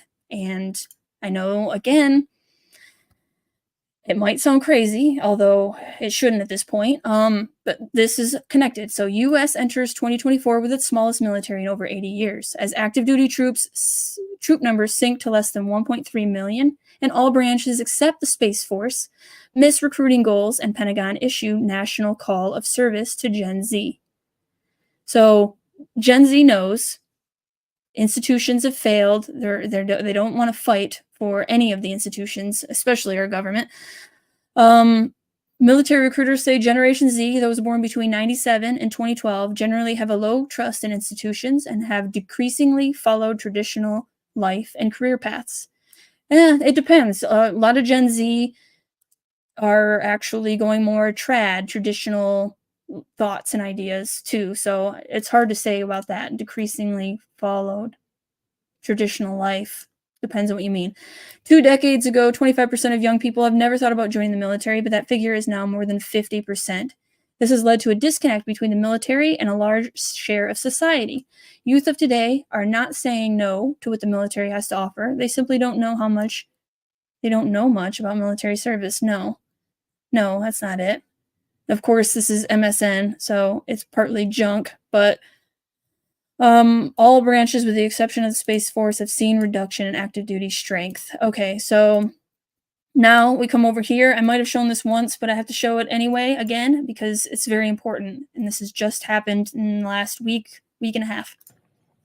Her bill, and I hope I describe it accurately, says that if you're an undocumented person in this country and you can pass the physical and the required test, background test, the like, you can serve in our military, and if you do it honorably, we will make you citizens of the United States. Now, as you might imagine, this drew heavy criticism from conservatives, some of them arguing that this would basically be a plan to create a non-American army that could potentially be used for other purposes. Absolutely true. That is my concern. Again, when I was in the military, we all knew we would not fire against our own people. Americans wouldn't go against Americans on the whole. There's always bootlickers. There always will be. But for a majority, when I was in, now that was back 2013 and previous, but there's no way. And so now they have decimated our military, and they're bringing in a huge amount of illegal immigrants, letting them through our border. So this is all different pieces of the puzzle, but they are connected. Going back to this article out of Zero Hedge, let's start by taking a look at an incident that just happened in Michigan. A Chinese national was arrested after he spray painted swastikas on Hanukkah decorations. Wow, I did not even see that. On Thursday, 27-year-old Chen was arrested in Arizona after he allegedly spray painted swastikas on Hanukkah decorations and the wall outside of the Chabad of Kalamazoo in Michigan. The Kalamazoo Department of Public Safety said that the FBI worked in coordination with other law enforcement agencies in Arizona to locate ultimately arrest the Chinese national. He was also booked on an unrelated charge on November 27th, according to the WTVB. Chen is now in federal custody. Needless to say, this is the sort of thing that can greatly inflame racial tensions in our current political environment. So why was a Chinese national doing this? Was he directed to do so by whoever he is working for? In California, a Chinese national was just arrested for being involved in a large-scale gift card scam. Buyers of gift cards from retail locations are being warned to pay attention to their purchases. Sacramento County's Sheriff's Operation Bad Elf has led to over 250 arrests for felonies and misdemeanors involved with big retail locations. One of those arrested was a Chinese national, Ninging Sun, who had in his possession thousands of Target and Apple gift cards. Some of those he had stolen from a Sacramento Target store. The investigators involved in Operation Bad Elf saw Sun take the cards off the shelf and put them in his coat. Then he put a replacement set of cards back on the racks. Was this Chinese national acting alone, or was he part of a larger network? If he was a part of a larger network, who was directing it? Speaking of large networks, it is being reported that hundreds of illegal Chinese-owned marijuana growing operations have been popping up all over the state of Maine in recent years. Hundreds of illegal Chinese-owned marijuana growing operations have been popping up across Maine over the past 3 years. On Tuesday, November 28th, law enforcement shut down an illegal marijuana grow that was being operated in a building located behind a licensed marijuana cultivation facility in Franklin County. Officers from the Wilton Police Department were assisting investigators from the Maine Office of Cannabis Policy during a routine follow-up inspection of a licensed facility in Wilton when they raided the illegal operation, authorities said in a press release on social media. Is there some common denominator that connects all of these growing operations? And where did the funding for all the Chinese-owned growing operations come from? I would really love to get an answer to those two questions. Let me give you another example. Do you remember that secret biolab in the Sacramento area that was shut down by the authorities earlier this year? At that time, we were told that it had been run by a Chinese company, and now a Chinese national that has several different identities has been arrested. The following comes from the official site of the Justice Department. I'm not going to get into all that one, but needless to say, it was a biolab. If you don't remember this particular case, a secret biolab in the Sacramento area has been conducting unauthorized experiments involving COVID, HIV, hepatitis, herpes, and a whole bunch of other infectious diseases. Certain rooms of the warehouse were found to contain several vessels of liquid and various apparatus. Court documents said Fresno County Public Health staff also observed blood, tissue, and other bodily fluid samples and serums, and thousands of vials of unlabeled fluids and suspected biological material. Hundreds of mice at the warehouse were kept in inhumane conditions, court documents said. The city took possession of the animals in April, euthanizing 773 of them. More than 175 were found dead. The Centers for Disease Control and Prevention tested the substances and detected at least 20 potentially infectious agents, including coronavirus, HIV, hepatitis, and herpes, according to the Health and Human Services later dated June 6th. Was this just a single rogue biolab? Or is there a network of them around the nation? And who is ultimately behind these efforts? Another thing to mention is, of course, that area has the other Goshen. The only Goshen in America is over in this area of California by Sacramento and such, Fresno area. So something to be aware of. But what we do know, there are so many unanswered questions, but what we do know is that there's a large group of Chinese nationals that are regularly intercepted as they attempt to cross into the United States. One video of the phenomenon received quite a bit of attention, so we're going to check this video out really quick.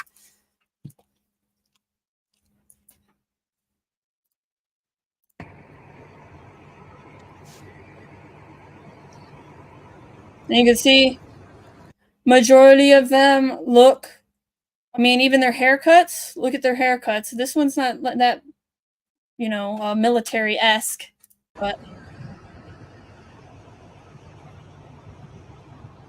these, I mean, look at, they're standing at parade rest, guys. That is military all day. They're standing at parade rest.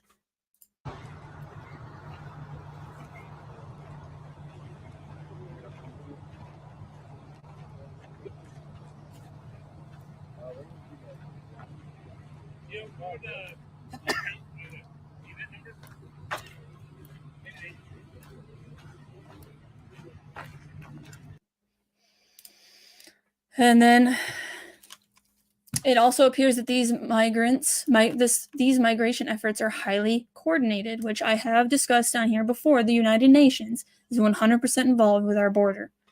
In fact, a muckraker reporter recently discovered in a hotel in Colombia that functions as a central hub for Chinese migration activity.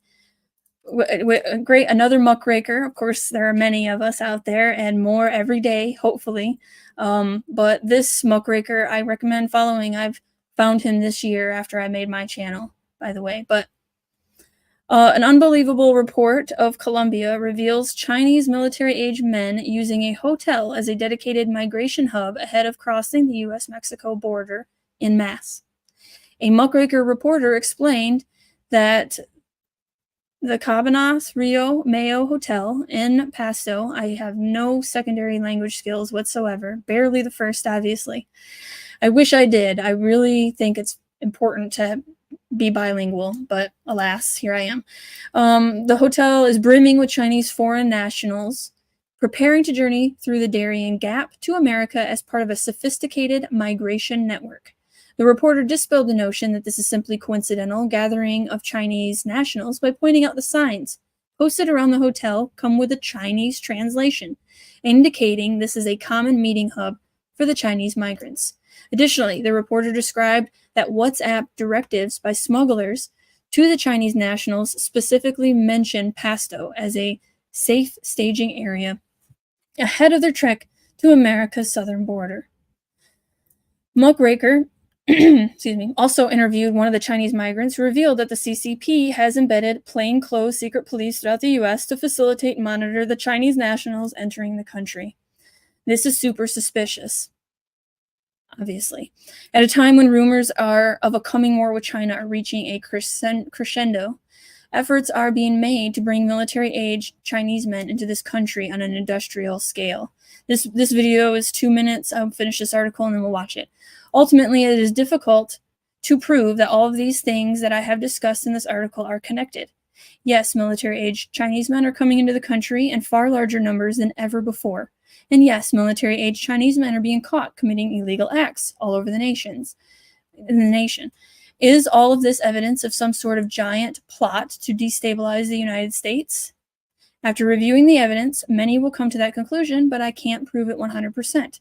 Without a doubt, conflict with China is coming, and when war with China finally erupts, the Chinese will already have thousands upon thousands of military-age men pre-positioned inside the United States, ready to cause chaos. Now, coming over here, China's small steps into U.S. peacekeeping are adding up. This was May of this year. I have covered this slightly, but it's very important.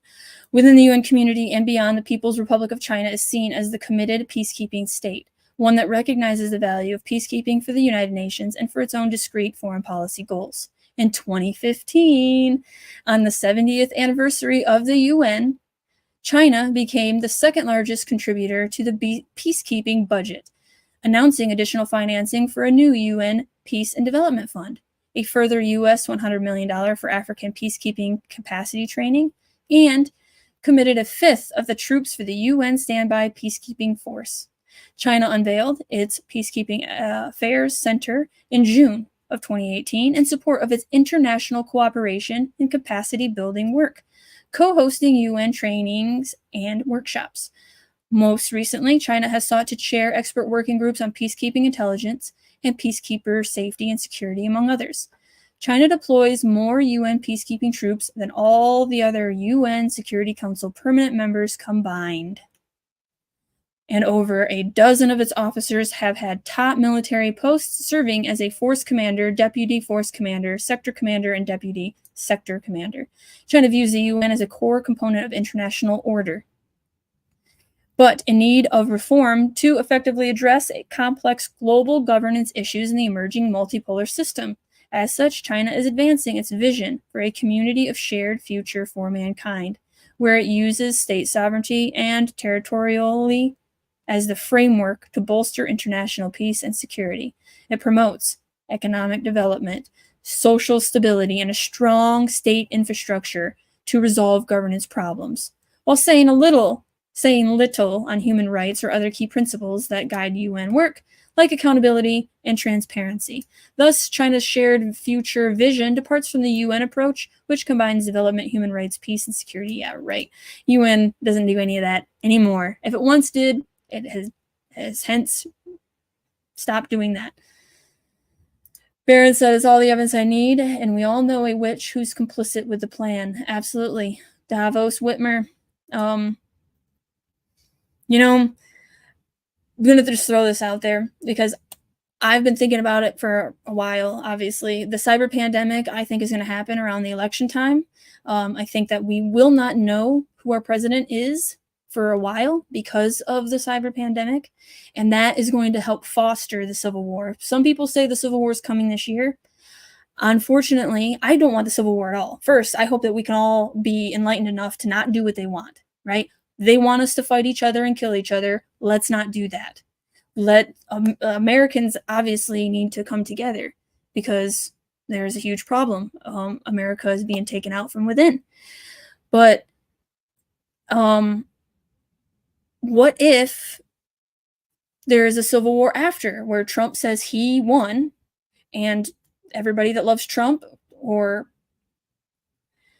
everybody that wanted Trump as president will be on Trump's side, and then the other side will be not Biden. I mean, certainly not Biden, but what if it's Whitmer? Whitmer the witch is the head of the opposition to Trump. And again, I can't prove it. It's just an idea I had that I'm sharing with you. It would really suck, obviously, because I keep saying Trump is going to win. But what if it's contested? And what if they start some kind of civil war between Whitmer and Trump, and everybody that likes Whitmer and then everybody that likes Trump? I don't know. Just an idea. I'm not saying it's going to happen. I'm just saying that I never thought about it like that. In April of 2022, China unveiled the Global Security Initiative, where it detailed its shared future vision for a global security order.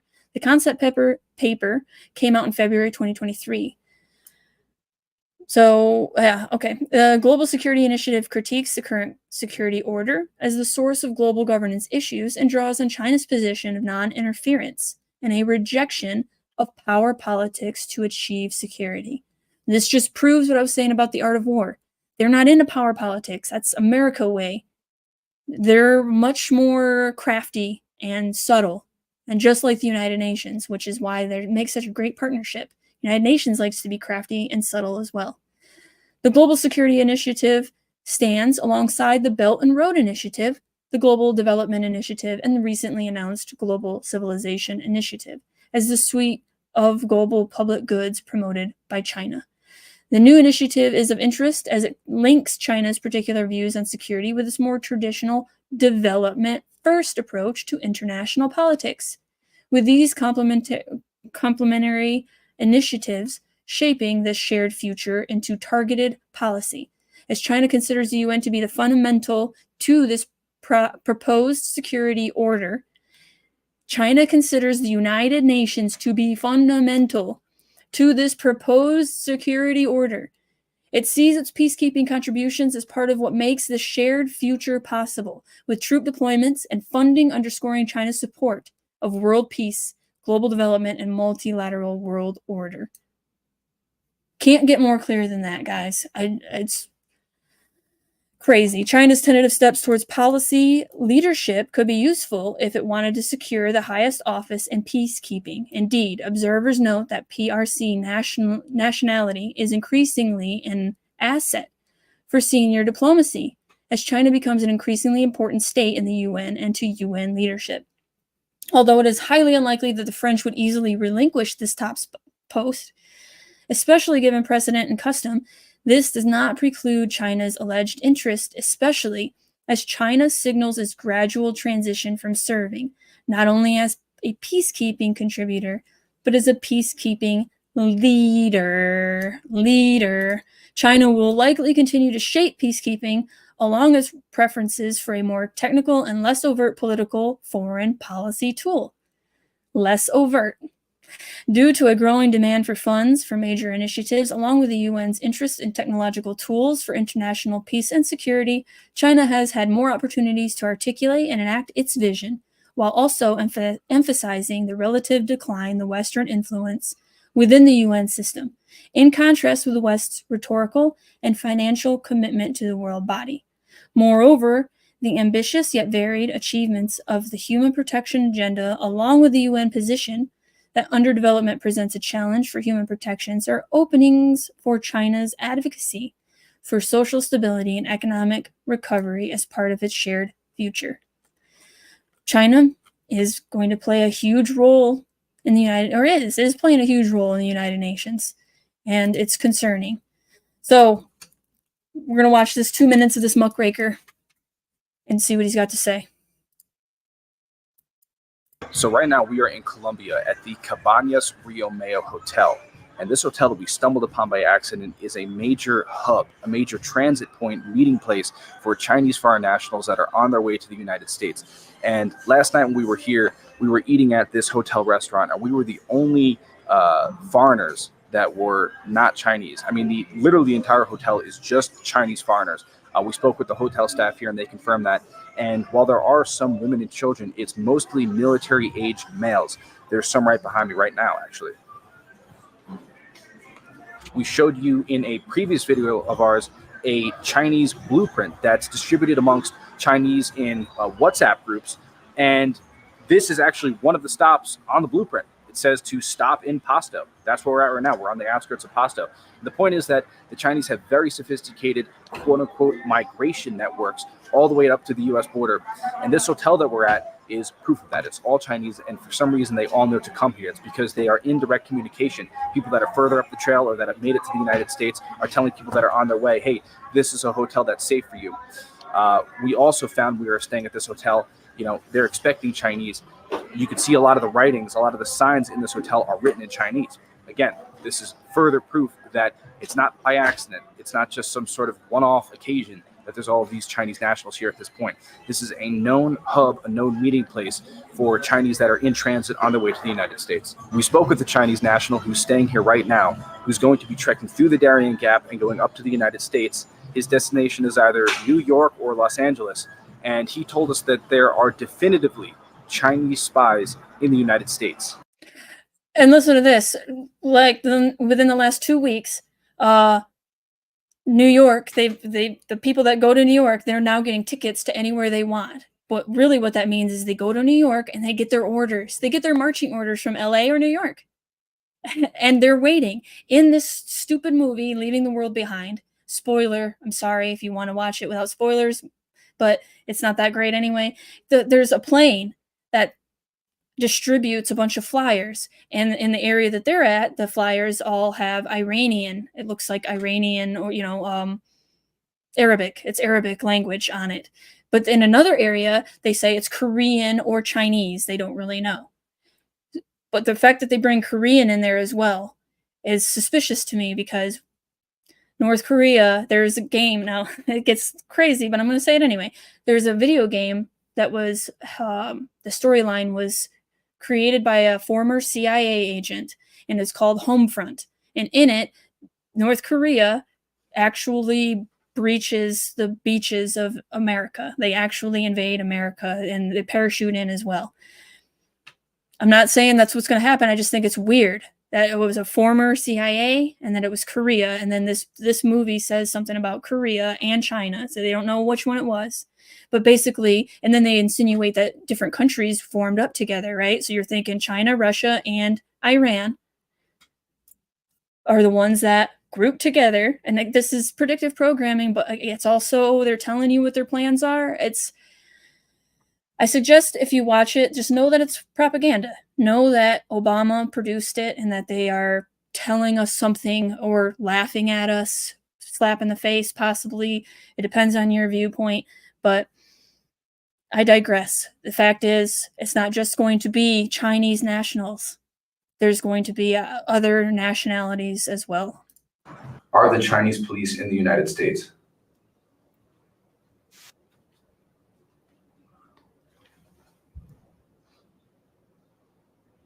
Yeah. Yeah? Yeah. Are you worried that the Chinese police can find you in the United States?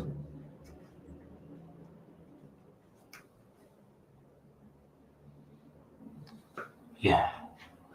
Yeah? I'm afraid. 便衣警察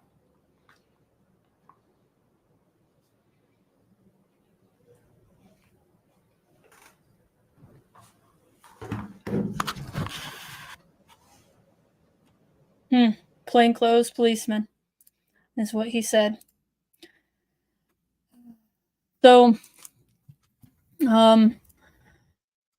this Chinese national arrested, placed in federal custody for allegedly spraying swastikas on Kalamazoo Hanukkah display. This is that article. Let's see what else I have here. Oh yeah, this was megacities. China, India, and megacities have significant global influence in 2030 to 2050. This came out in 2016.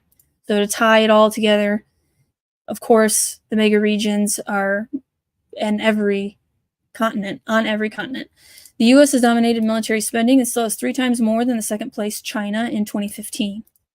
New projections have China defense spending in 2030 at about 66 to 75% of the projected U.S. spending level. India could near 30% of the future U.S. defense spending level. The U.S. will still be dominant, especially as actual accumulated military hardware is based on the purchase made over 10 to 30 years. That's another thing, though. Zoltan the Man, Chinese military age men look 5'2", maybe 115 pounds. They can barely fight their way out of wet paper bag. Hey, unfortunately, you look at a lot of Americans, though.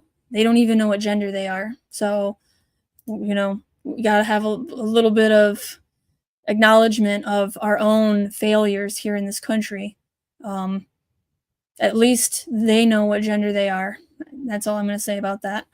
By 2030, America will still be the top power, but a few others will have a great power status. No, this isn't the one. I have one more right here. This is the one.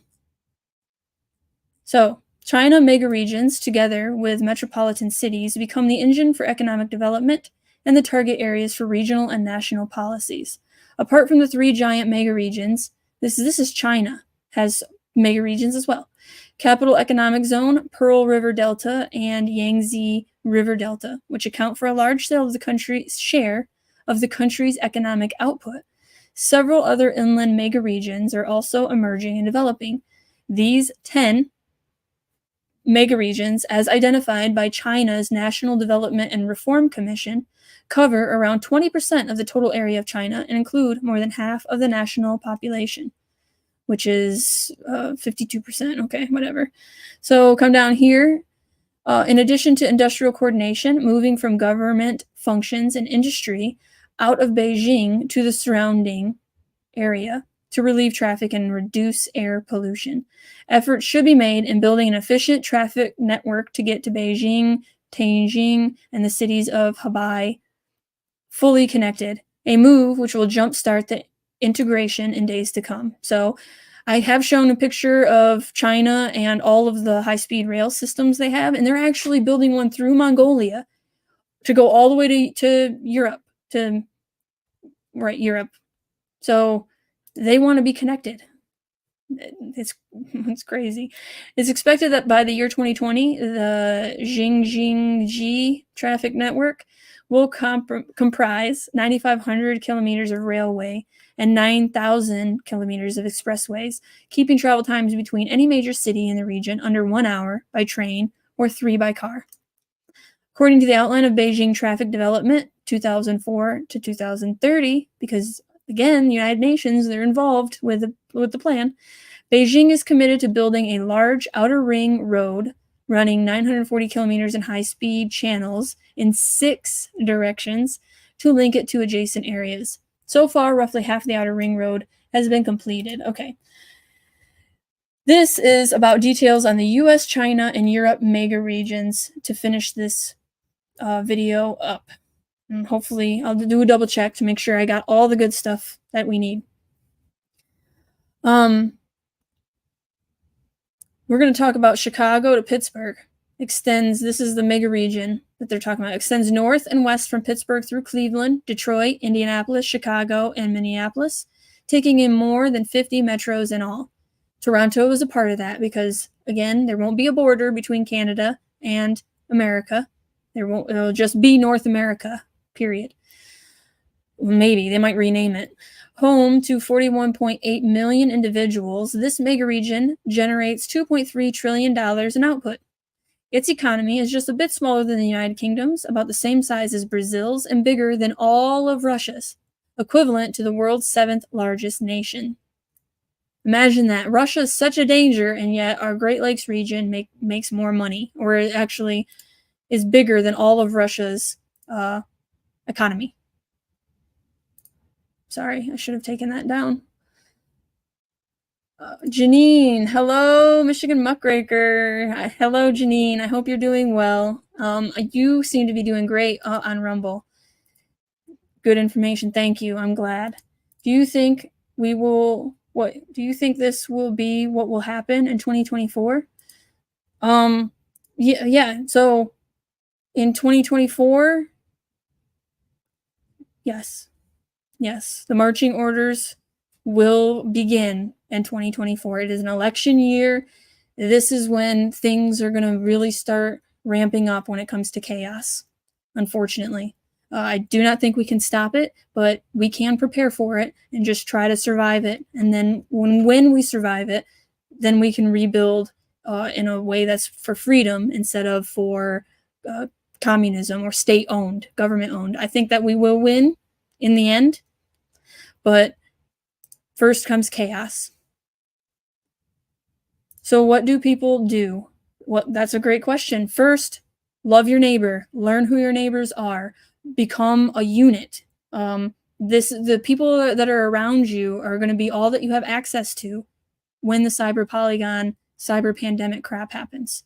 So that is first and foremost. Get to know your neighbors, because I don't think you can survive on your own. I don't think Americans can survive. Some that know bushcraft and all that, but that's very few and far between.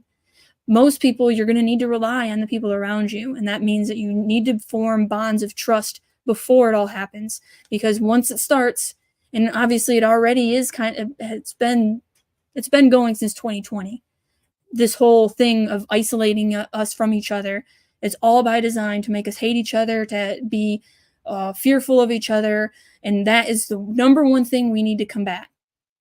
So that's first and foremost. And then 2 is learn a skill that is necessary so that you can trade your time for food or what have you.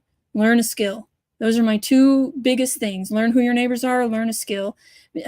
Get enough food that you can be prepared for a couple months maybe, but I don't think you'll be able to understand every situation that's going to come to you. So basically what you're doing is buying yourself time. When you have enough food to last a few months, you're buying yourself a few months to figure out what's going on and what to do about it in your area. Every area is going to have a different issue. So that's another reason why you need to know who your neighbor is. Be as self-sufficient as possible. Try to grow your own food. Have backyard chickens if you can. I know it's not possible for everybody based on ordinances and stuff, but that's my main recommendations. Again, also read the Bible, read poetry, read things that will keep your spirit up, because ultimately they can confine your body. They can control your body. If they can throw you in a gulag, but while you're in the gulag, they can never change this and this. And so the spiritual development needs to happen too. And unfortunately, it needs to happen relatively quickly. We need to level up our spiritual warfare capabilities, because ultimately this is not just a material war, it is a spiritual war. It's both. It's yin and yang. It's the whole shebang. So that's my advice. And again, love your neighbor, because they want you to hate them. Whatever they want you to do civil war, don't do it. They want you to get a jab, don't do it. They want you to hate your neighbor, don't do it. Excellent. I'm glad. I love you guys. I'm just thankful that you're here, that we at least are aware, and that we can be a pebble in the pond, right? If I know and you know you are in a different location than I am, you can help your neighbors in your area, and I can help my neighbors in my area. And if everybody did that, and if everybody, again, do some self-reflection, learn how to love yourself, act in a manner worth loving, and then you can love your neighbor. You can see the good in them as well. But first, you have to see the good in yourself. That's why they say, love your neighbor as thyself. But unfortunately, so many people hate themselves, and it's because all they think about is themselves. It's the narcissism in it. It's not healthy for humanity, because we are social creatures. The individual comes first, but there is a community as well. Again, the yin and the yang balance.